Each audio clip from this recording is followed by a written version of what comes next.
are a community of researchers and educators who take responsibility for a just, equitable future where data science approaches are thoughtfully applied in all domains for the benefit of all. And on this slide and a few of the subsequent slides is a QR code that will take you to our website where you can learn more about ADSA, our events, activities, and how to become a member. And with that, I will now turn the session over to our moderator, Community Coordinator Stella Min. Hi, everyone. I am excited to be here today and welcome our panelists. Our four distinguished guests are Jackie Dean, who is a researcher in the Arctic Group at Woodwell Climate Research Center. She studies wildfire, carbon, and biomass models. She graduated in 2021 from the University of Hawaii with a master's in geography. She specialized in GIS and remote sensing. She earned her undergraduate degree at Cornell University, where she studied environmental science. And then Jackie currently works remotely from New Hampshire, where she loves to paint, rock climb, and snowboard. Our next guest is Gillian Galford. She is a global ecologist who uses remote sensing, computer modeling, and spatial analysis to study issues related to environmental sustainability. Her work ranges from climate change impacts in small towns in Vermont to vast soy farms in Brazil. Next panelist is Dr. Mathew Hauer, Assistant Professor of Sociology at Florida State University and a faculty affiliate in the Center for Demography and Population Health. Prior to arriving at FSU, Dr. Hauer spent nearly a decade directing the Applied Demography program at the University of Georgia. His expertise is at the intersection of demography, migration, population projections, and climate change. And finally, our last speaker is Esteban Quiñones. Esteban is a development economist and a demographer at Mathematica. His research interests include rural development, migration, food security, agriculture, social protection, climate change, gender, and labor economics. Jackie, do you want to start us off? Sure. So I'm a very early career researcher, as you heard. I work for Woodwell Climate Research Center, and I do Arctic work for them. And so my day-to-day is I'm involved in a number of different projects, and it normally involves me doing a bunch of coding, searching for data, communicating with other collaborators via email or Zooms, and that's about it. Great, thank you. How about you, Gillian? How did you become interested in your current work, and what does your day-to-day look like? I feel like I've had a kind of interesting career path. When I was considering colleges, I found a program on environmental sustainability, and I couldn't quite afford to go to that college. They offered me a good scholarship, but not the best. And the professor that I had met who ran the program talked to me for a long time, and he ran a lab in remote sensing. And he said, you have 3 years of high school photography under your belt. I think you might be good at remote sensing. Would you like to come work for me? And that was kind of the deal clincher. It was where I wanted to go to school, and it was a paid position. I was really interested in earth sciences, and it was an earth science department. I thought I'd double major in Spanish, which I didn't. I decided I didn't like studying Spanish literature, but I really liked traveling, learning about other cultures, learning about ecosystems around the world, different environments, human environment dynamics, and so on.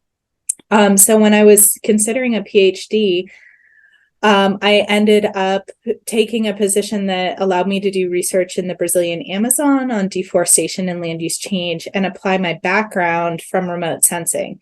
So I say that I'm someone who got into things like computer programming and writing scripts and things like that, not because I was really a computer science or someone who loved math, but because it was one of the tools I had to learn to do the work that I really liked.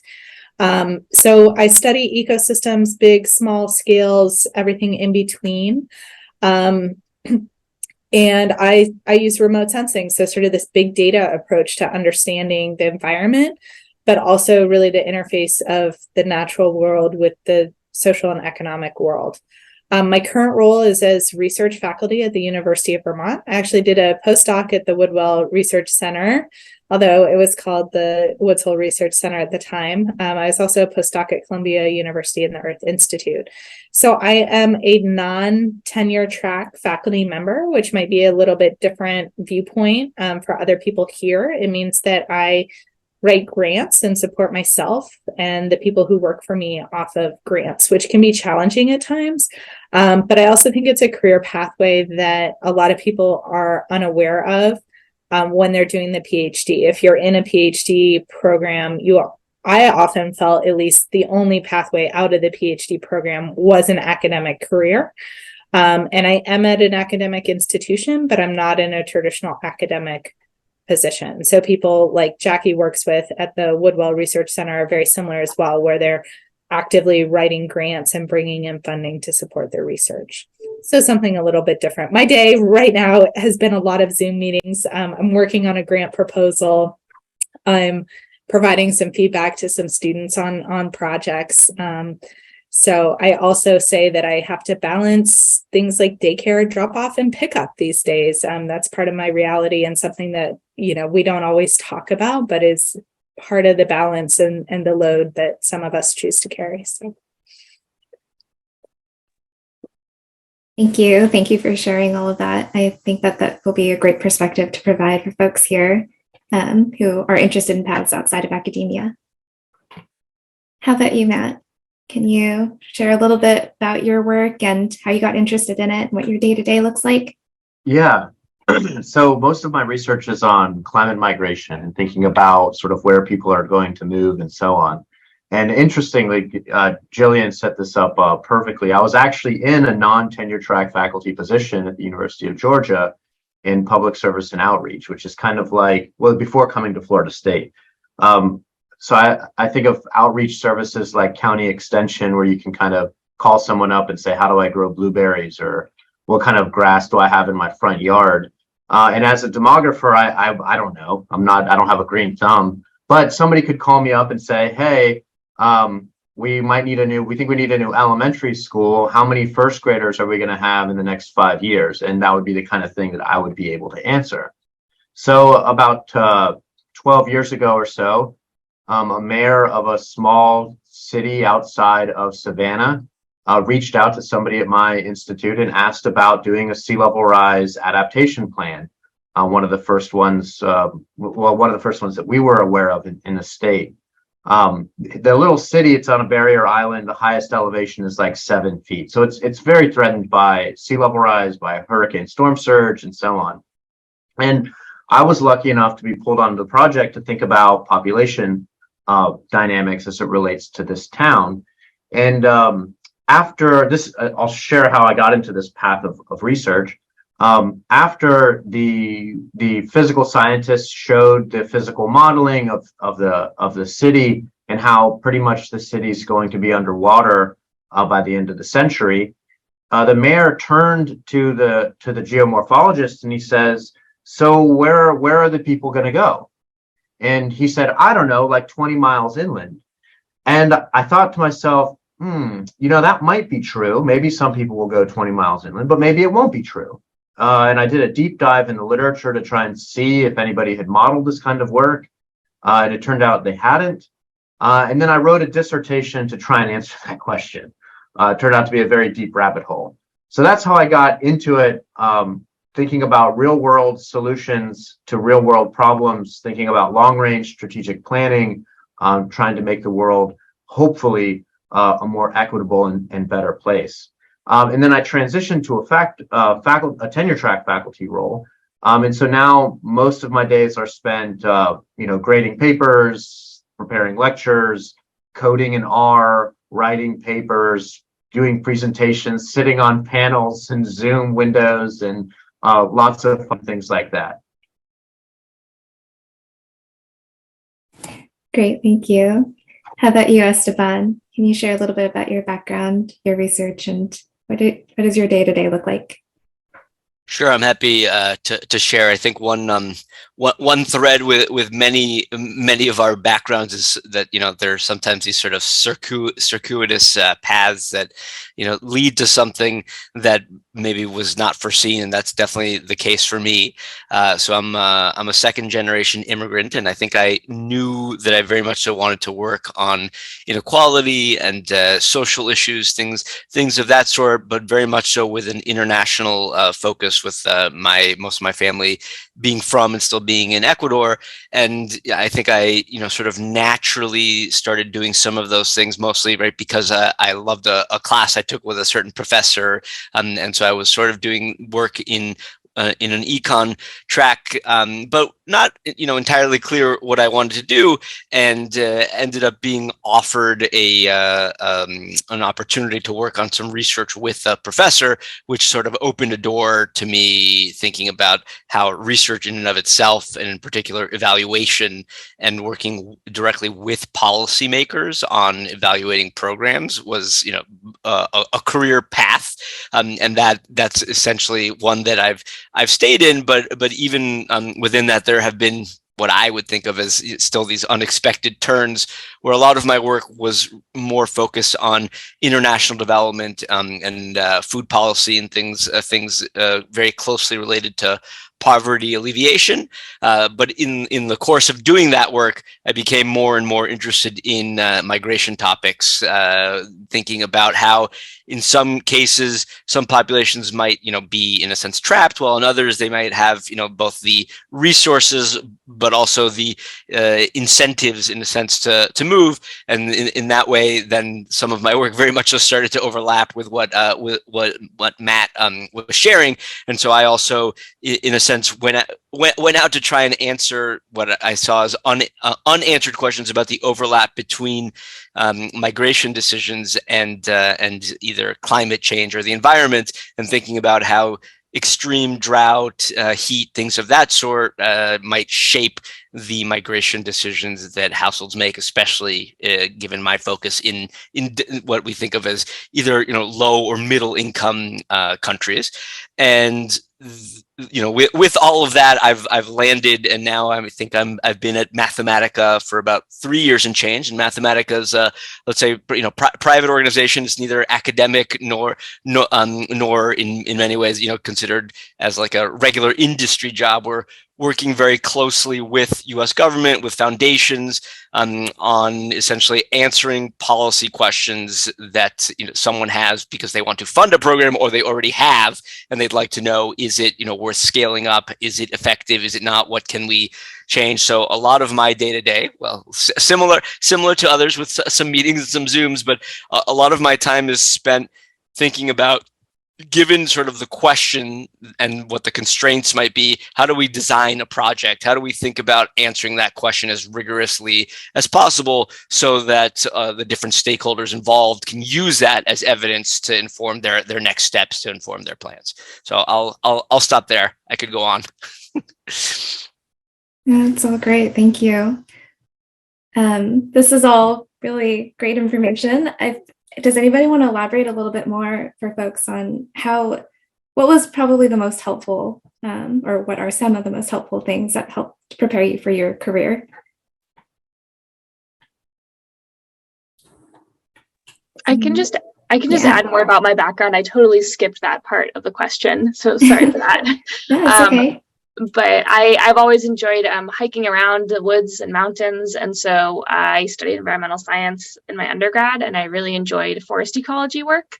And so I found a master's program that kind of was supposed to be a hybrid between like in the field forest ecology and remote sensing and GIS skills. But because of the pandemic, I shifted to do it all in remote sensing and GIS. And so I built up this skill set, having never really taken a formal class on it, kind of like what Gillian was talking about.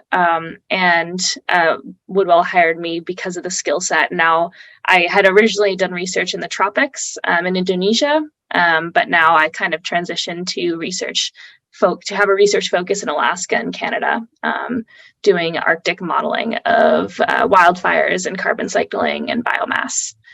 And what really helped me was, I am the career, to answer most recent question was learning a lot of like the programmatic things like R and Python and like how to use Linux and stuff like that. And it's been challenging to do so because it's hard. It was hard for me at least to find a course that specifically applied these skills to environmental or climate change issues. And I have brothers who are both computer scientists, and I'll ask them for help and they have no idea what I'm talking about because they use totally different packages and stuff than what I need to use.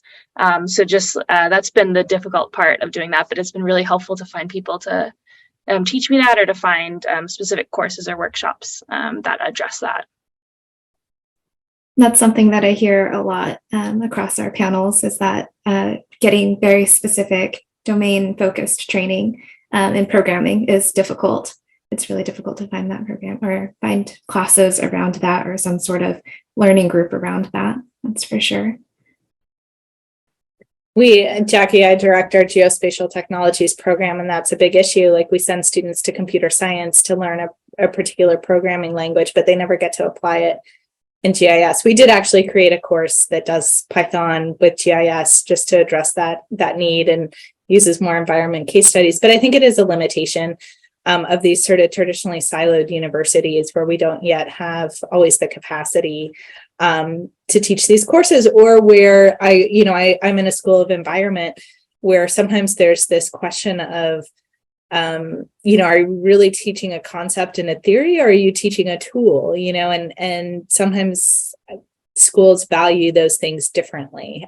So it is sometimes you have to build your own toolkit. I think, Jackie, one thing I appreciate is how your enthusiasm, I think, for being outside and in the field. And that's definitely how I got into the field of earth science and ecology, always picking up rocks, loving to look at soils, plants, all those things.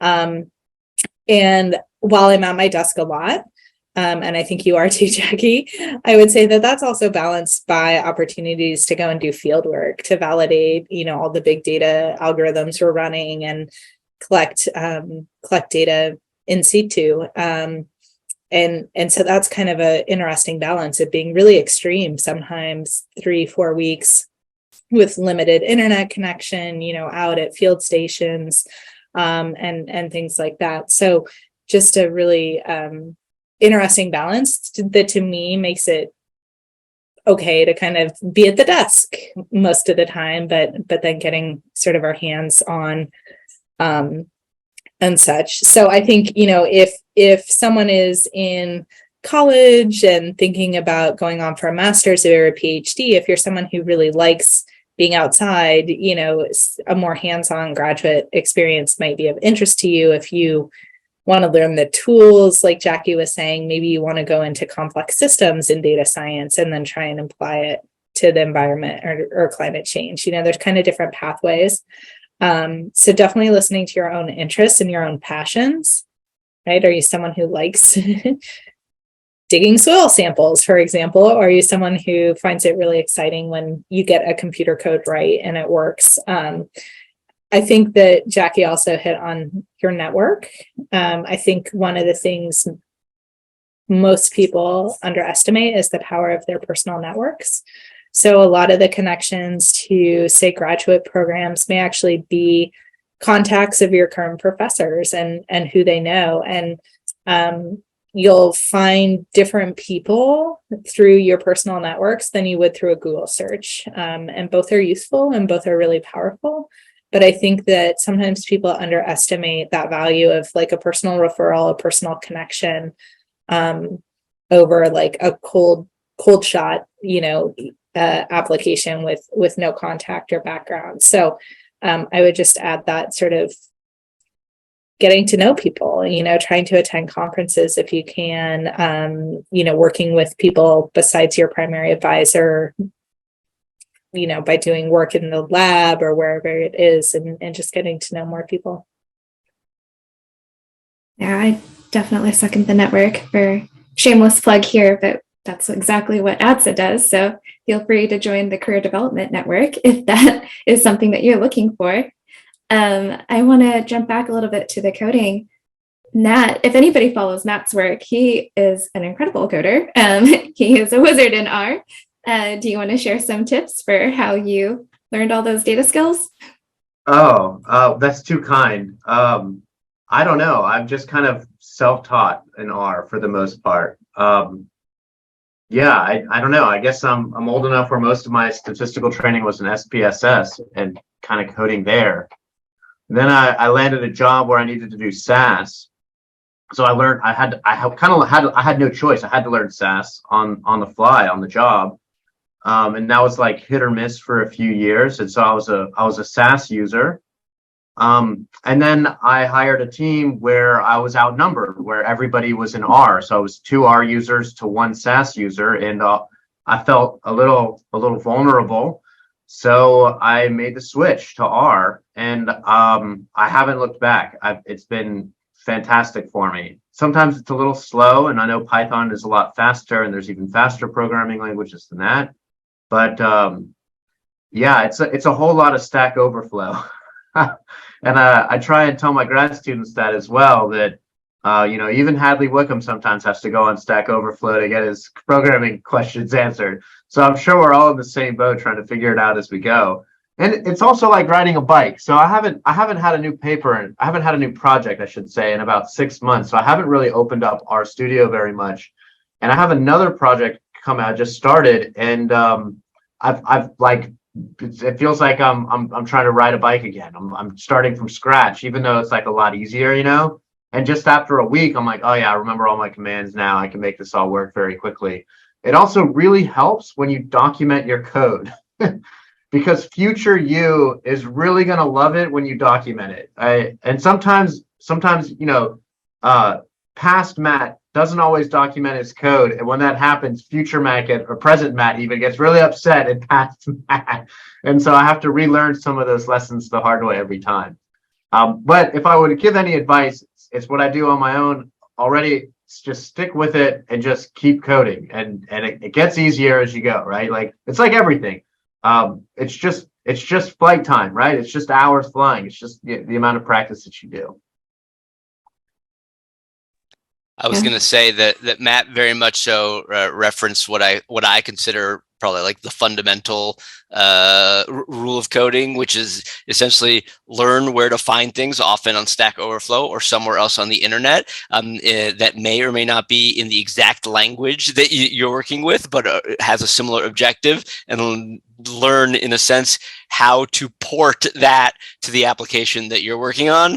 And that's something that goes just an incredibly far distance, more than you would believe. And it's something that, as Matt was saying, everyone, regardless of their skill level, does, in my experience, on a regular basis. I probably, by somewhat, let's say disciplinary boundaries, started in Stata and still use that regularly because that's what some of my colleagues use. But also there are some things that are much easier for me to do in R, and certainly it was painful to make some of that transition. But it's open doors to be able to do that. And I definitely not someone who I think is, I guess I'm not someone who enjoys the coding in the way some people do. So maybe that's really what I'm saying when I say I don't consider myself to be a particularly good coder. But, even when I was working on my dissertation, there were some elements that I could do in R, but that were going to take, something like a fifth of the time if I did them in Python. And so I, sat down and sort of banged my head against the wall until we figured out how to do some of that processing. It's nothing fancy, but having, I think, that flexibility across different coding languages, and really this is a way of saying different tools, I think is important, and I think is only going to continue to become more important. So that's one morsel I'm going to put out there as something that has been useful for me in my career, in sticking at least with, let's say, the technical theme that we're on. Beyond these technical skills, are there any classes or is there anything else that you might have done while you were in a graduate program that was super helpful for your career? How about you, Jackie? Do you want to start us off? Sure. I think I only took one class that actually, like, part of the class was purposefully to teach someone R, and that was the only coding class I've ever had. And so what was really helpful for me is just like asking my fellow grad student friends who were also in the office. I was fortunate to have a few really nice grad friends who were really, really good at R, and like to this day, I will still bug them with questions. And they helped me write code because they were stuck on their project, so they wanted a distraction for a few hours. And then with that code, then I learned how to do the thing that I was trying to do, and so now I can replicate it, sort of situation. So having nice friends who could do that really helped me. And also, whenever I forget if it was Esteban or Matt, when you guys are saying how you like forget how to write an R for a little bit and then like have to relearn it. I oftentimes open up old scripts that I know do kind of what I kind of want to do in my current script. And so I just kind of open old things and reuse the commands and figure out how to make stuff work like that. So that's been really helpful for me, is just like looking at what I've already coded and applying that to what I need to do now. Yeah, I can relate to that too. You can do that with papers too. I call them manuscripts, like pieces of paper that you wrote, right? Parts that they got cut, but you save them, and then you don't waste any of your code, so you don't waste any of your writing either. So that's awesome. Oh, I guess I've got the mic, so I guess I can say something else again. Sorry. It's fantastic to take other courses all the time. I almost always enroll in a course every semester. In the fall, I finished a course on linear algebra. I needed to brush up on it. So I went ahead and I enrolled in a course on linear algebra. I do this all the time.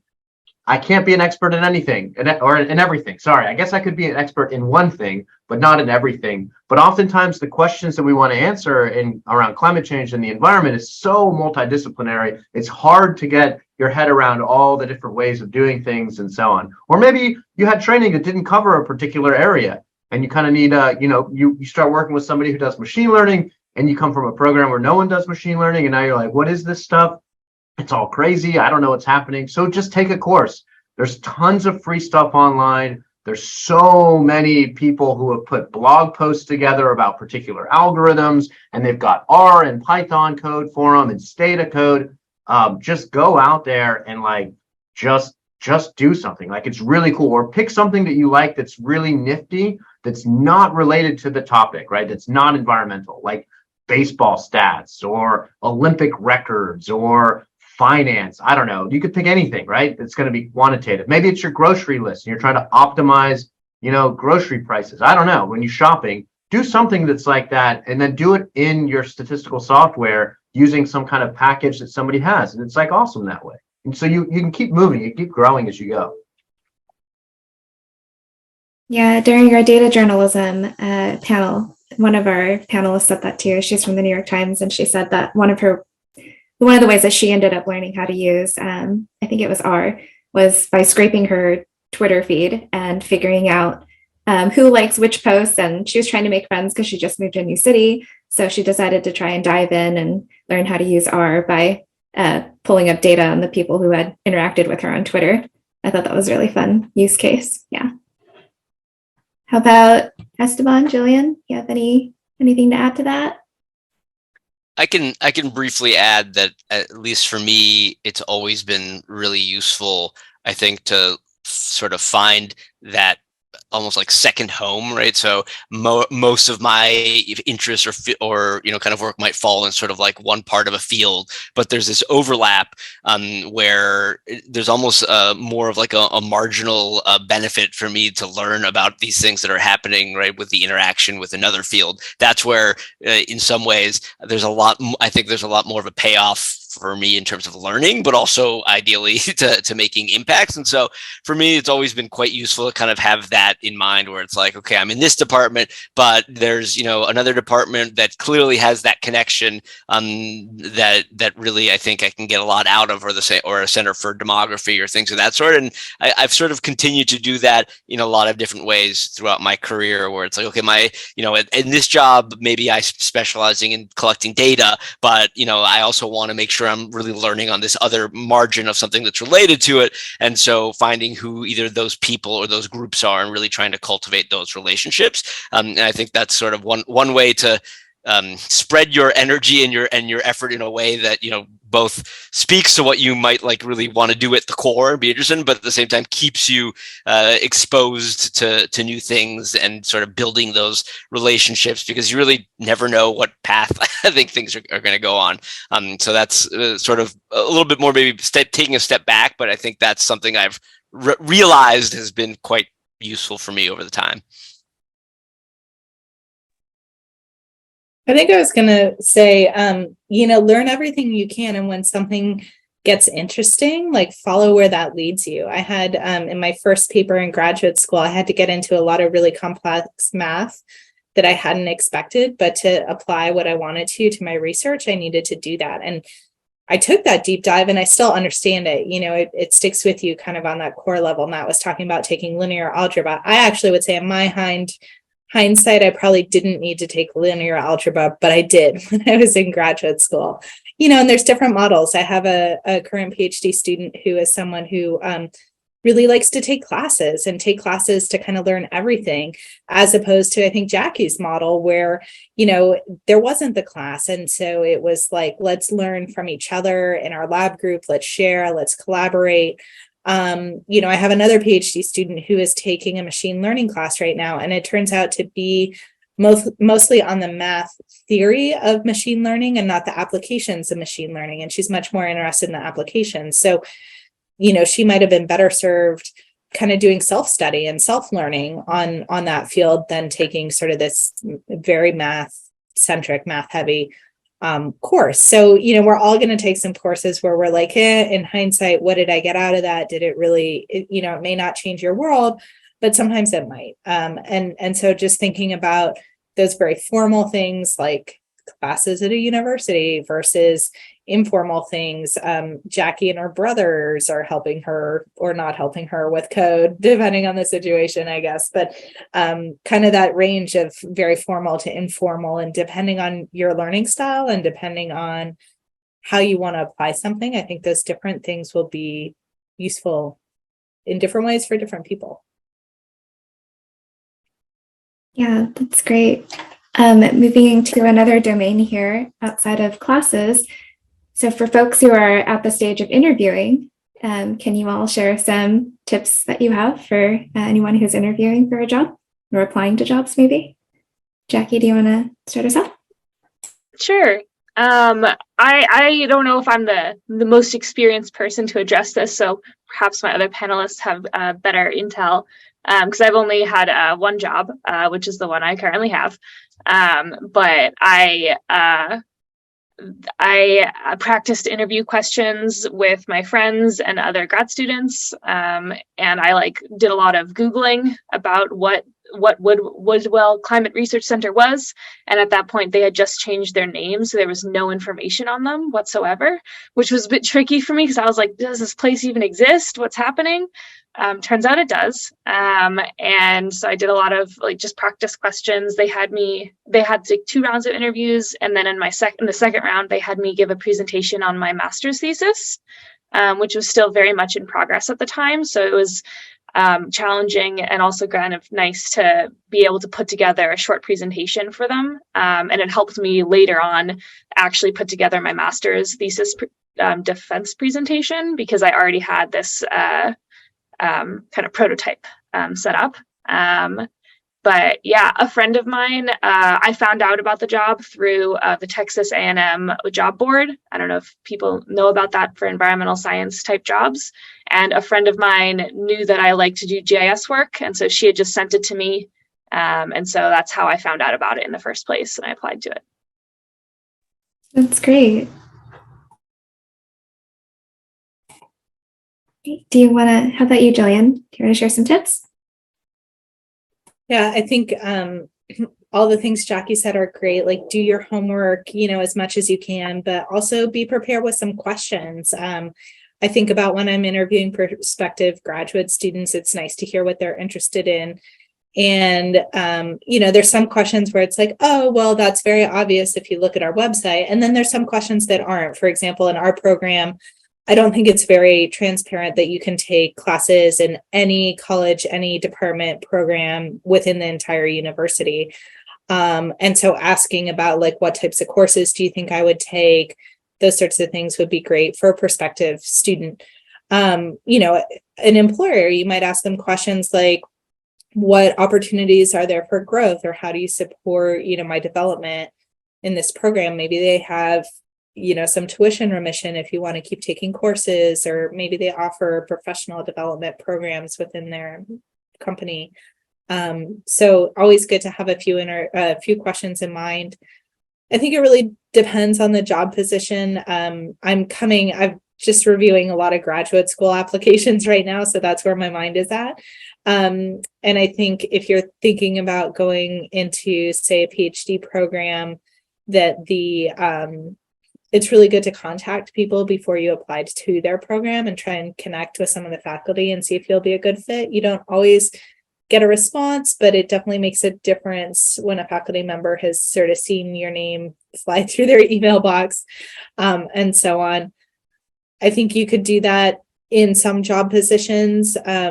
It might be appropriate to email people and just say, I'm submitting this, I'm really interested, you know, I hope to talk to you about it.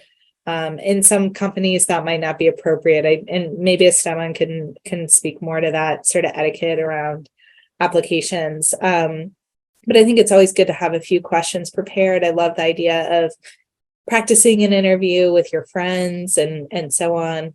You know, I would also think about it as it's an interview for you to really decide if you want a position, that position, is it a good fit for you? So something maybe, you know, that for me would be like if it was only doing computer coding and not really getting to do any outdoors work, or getting to really focus on the applications and interpretation of the data, that might not appeal to me as much. So sometimes asking questions to really get at the type of job and the expectations of that job. So I think those are my main interview prep. You know, someone told me once, don't decide you want a job until you have the offer. So, you know, sometimes we think like, oh, I don't think I really want this job. You don't know until you see what's on the table. So just keep that in mind, you know, be open-minded about everything going into it. Those are all great tips. Matt, do you have anything to add to that? I do. I want to say too, that last one is a really fantastic tip. Like really, really good. Like everyone should have, I should have wrote that down. I will say, in fact, I'm going to right now. I will say too, that what you should do is think about applying widely. So don't eliminate yourself from a job pool. I'll make the employer eliminate you from the job pool. So what I mean by that is it's like Michael Scott in The Office, right? Like you miss 100% of the shots that you don't take.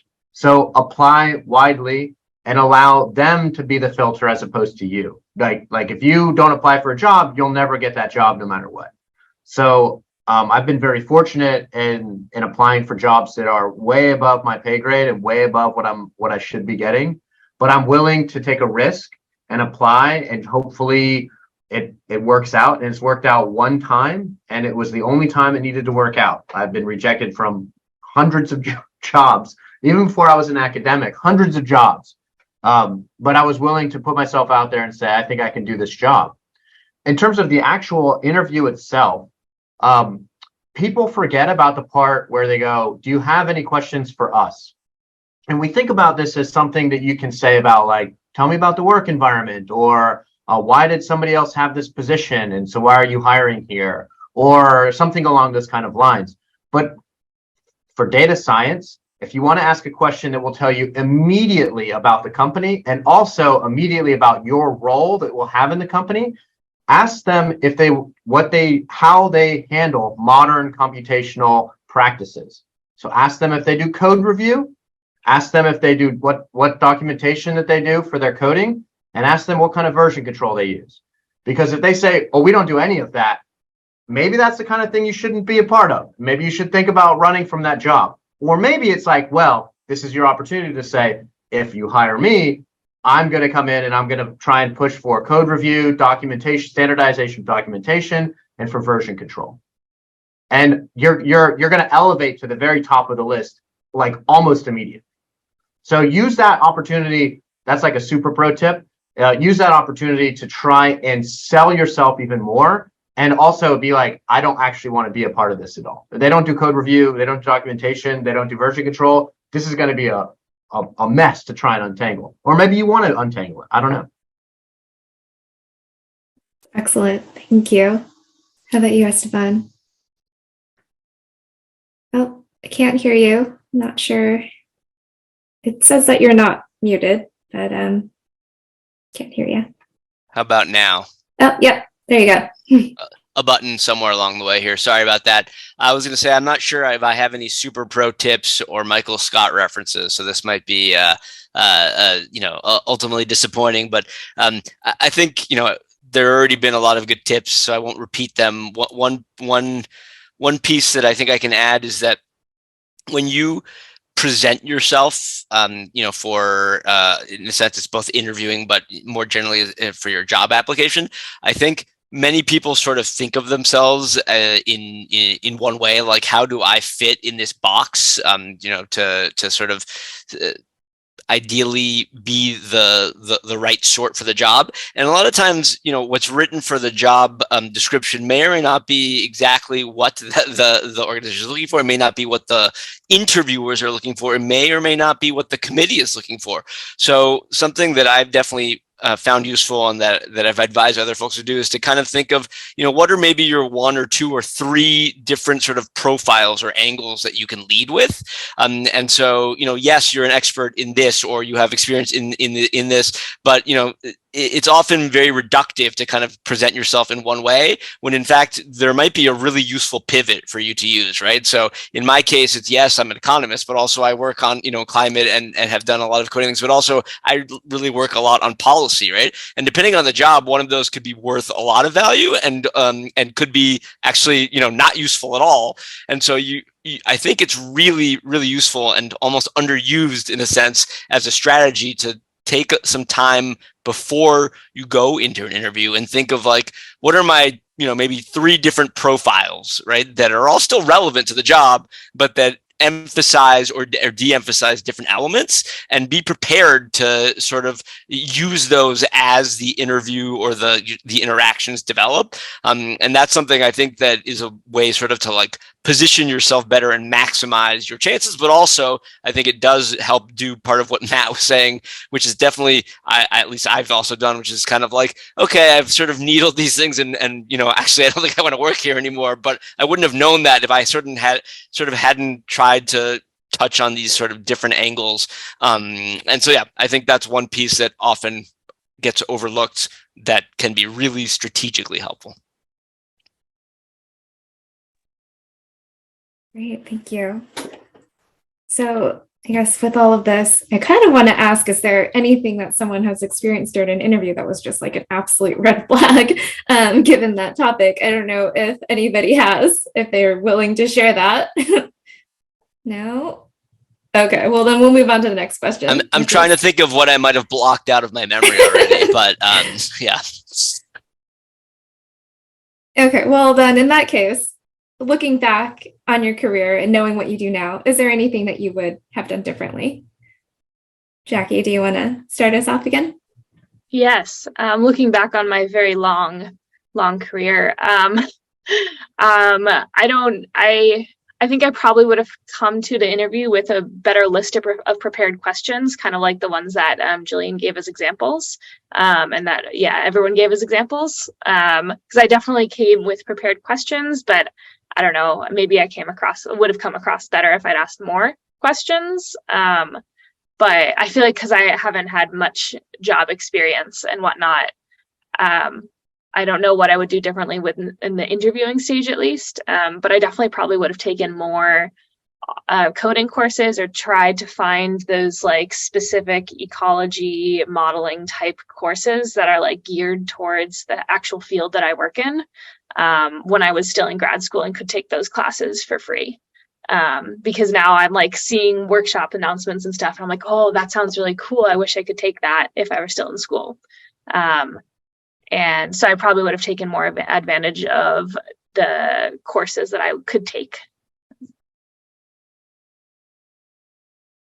How about you, Gillian? Is there anything that you would do differently? Esteban, were you gonna speak? No, go ahead. Okay, I thought you unmuted. I think that at some point during my PhD, I probably realized that some of the things I wanted to achieve, I could have achieved with a master's. And it is possible to leave a PhD program with a master's if you've met, the benchmarks for it. And I can't tell you why I kind of went into the PhD instead of the master's. I think I went straight into the PhD thinking that, I needed to do it to get where I wanted to be. But partway through, I started looking around and thinking about where I could work, jobs like Jackie has that I would have been really happy with. And maybe it might have been a good break from the PhD. So I don't regret my PhD, and I'm really happy with the path that I have found. But I think that there's a lot of times when we're on our path where we're not always aware that there's an intersection, that there's another road, another choice out there. And I think that's where talking to as many people as you can is really helpful, networking, those sorts of things. Like I was saying, a lot of people during their PhD think that or feel like academia is the only career pathway. And I had a sort of unique PhD experience because I worked at a soft money research institution during my PhD. So I actually saw like, oh, this whole other world of research is out there that's not necessarily embedded in a university. But that's where I think thinking about your career, I tell my undergraduate students at least to use a website like glassdoor.com, where you can put in key phrases like GIS and data science and maybe a place you want to live, and see what qualifications you need. And yeah, sometimes that can be really helpful. I think that in my career path, I moved around a lot. I've lived all across the United States. I've traveled a lot internationally. And for a large part of my life, that worked really well, until it didn't. And I was just like, I don't think I can move around this much anymore. Or maybe I'm not as adaptable to living in Manhattan as I thought I was. So, know yourself and know where those limits and boundaries are. Maybe for some time you're willing to relocate and move around, but at some point in your career, you might want to pick a certain location because your family's there, and that's okay, right? Like you don't have to pick like the best job in the whole wide world. You can pick the best job that also balances with, your social interests, where your family resides, things like that. So I think that we don't always get sort of that balanced viewpoint. At least not in academia that much, where people do tend to move to wherever a university has a job. So just thinking about that, thinking about talking with people to get their input, you'll get really different perspectives. Absolutely. Matt, Esteban, you want to jump in? I'm going to jump ahead of Matt, but it's less on something I think that I would do differently. I think, Gillian and Jackie covered a lot of thoughtful elements, and it's more sort of about, I think it's hard to know, what is on your radar when you're on a certain path and what's outside of it. And so certainly, I think like in retrospect, there are things I might think now, right? Like, oh, if I had known that, maybe I would have done this differently. But based on where I was at, that's, kind of not, I think what reality was. Instead, I did think of something that happened to me once in sort of an interview interaction that let's say we'll go nameless, but for me it was a red flag when someone during a presentation of a paper that's kind of a core part of the evaluation process, someone essentially started asking me whether or not I thought this paper and things on this topic, which was climate, let's say, related and overlapping, was really something that could be published at, let's say, Journal X, which they're an editor of, and started, kind of reading emails from other editors about a similar paper that that they had been considering. And it was, just one of those things where I was like, well, I probably wasn't coming here anyways, but, like there's a 0% chance now, because if that's the way people, sort of are thinking about interacting and treating folks, like that's not a place I want to be. And you do have to sort of be prepared for those things, because it definitely takes you back. I was like, what is happening? But at the same time, I was like, well, I'm gonna still do a good job and get out of here, and then evidently erase it from my memory and until until now. So strange things can happen. Well, hopefully that doesn't happen to anybody here. Nat, do you have anything that you would have done differently? I think about this all the time, and oftentimes I come back to, if I had done things differently, I wouldn't be where I'm at now. So I always kind of come full circle. I'm like, well, it's worked out really well, so I don't feel like I would change anything. Maybe in the moment I would have, but looking back where I ended up, it just kind of worked out very nicely. Maybe it would have worked out differently. I don't know. Maybe it would have worked out nicely other ways too. I don't know.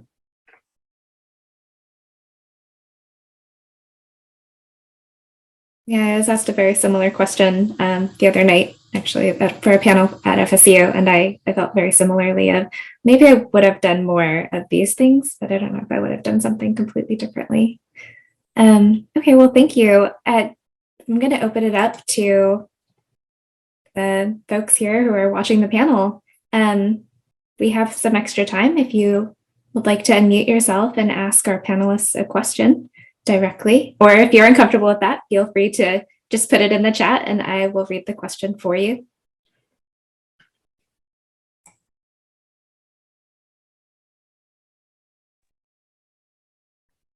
I have a general question. So first, thank you, panelists, for giving your time. It's been a really interesting discussion. My question has to do, it's similar to some of the discussion you've already had about identifying what jobs align with what you want to do in your career. I think a lot of us are familiar with the struggle of typing in quote things like data scientist or data analyst and stumbling upon 5 million job titles that have nothing to do with each other. And so, some good advice is to, look at the job descriptions themselves, but that can also be overwhelming in itself. So, I mean, what some good advice was looking at specific job boards. What are some other things that you found to be helpful in your experiences when trying to find the jobs that best align with what you want to do? I can start with this. I guess. So sometimes you don't know if a job is right for you or not until you take it. And then you find out, well, you're actually in the wrong job. One of my first jobs I had out of graduate school with a master's degree, I worked for the Census Bureau in the regional office, managing 90 field workers out in the field doing surveys. I was 23 and the average field worker was like 52. And I was managing 90 of them via phone. And I found out very, very quickly that I did not want to be a middle manager.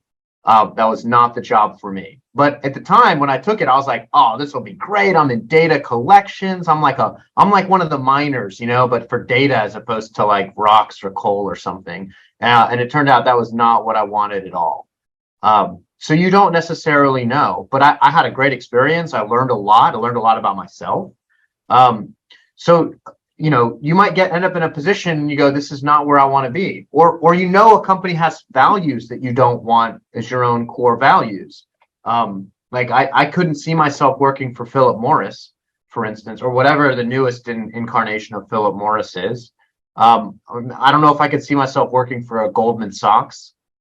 And there's other places that might as well. You don't know who you might work for.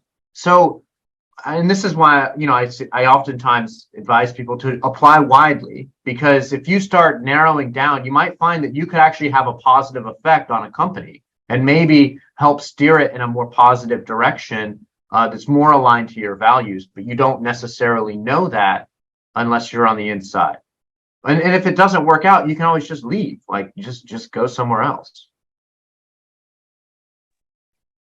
I think too, or one of the things that sort of caught my ear was thinking about, like, if you put it in term like data science to a jobs clearinghouse, you're going to get a bazillion job postings. So if you are interested in something in climate change, how could you zoom in on that? I think it would be worth playing around with the search terms you use to see if you can get more relevant hits, so you don't have to read every single job description just to decide 1 out of 80 are actually relevant or interesting.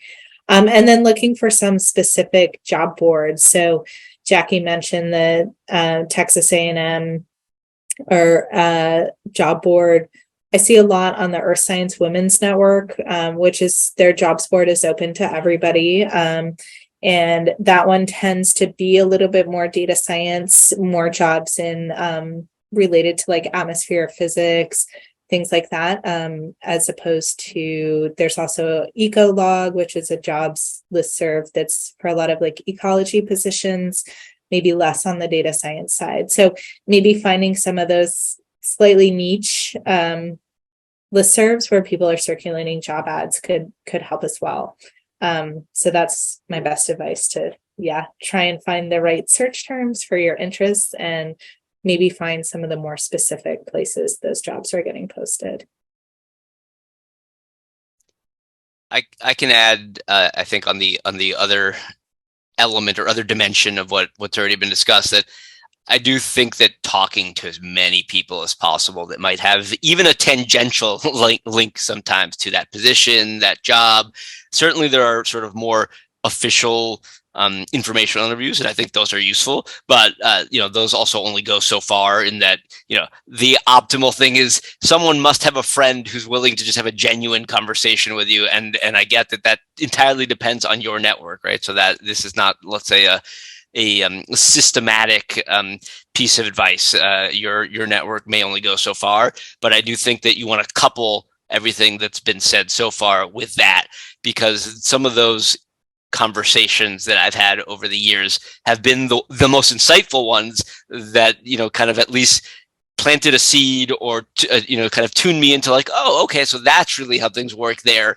And, then really helped me almost refine both my searches, but also my next conversations and things of that sort.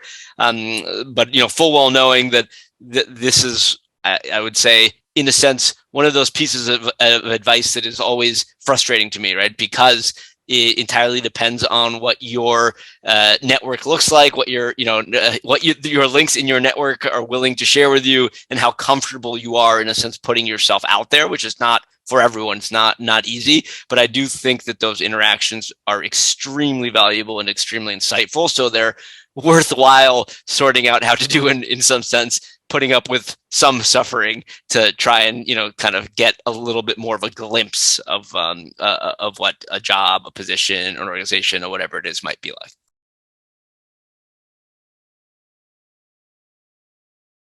Yeah, and I was just gonna add, I was gonna say exactly what Esteban said, with just like talking to people. I know I've kind of met people who did jobs and were looking for postdocs, and was able to be like, oh, I have a friend who's a postdoc, and like connect them, sort of thing like that. And so just like talking to people, and asking people who have jobs that or maybe somewhat know, if there's an opening at their company, it's also good. Okay, well, in that case, I'll go ahead and wrap up our panel. Thank you, panelists, for sharing all of your amazing advice with us. And thank you for everyone for attending.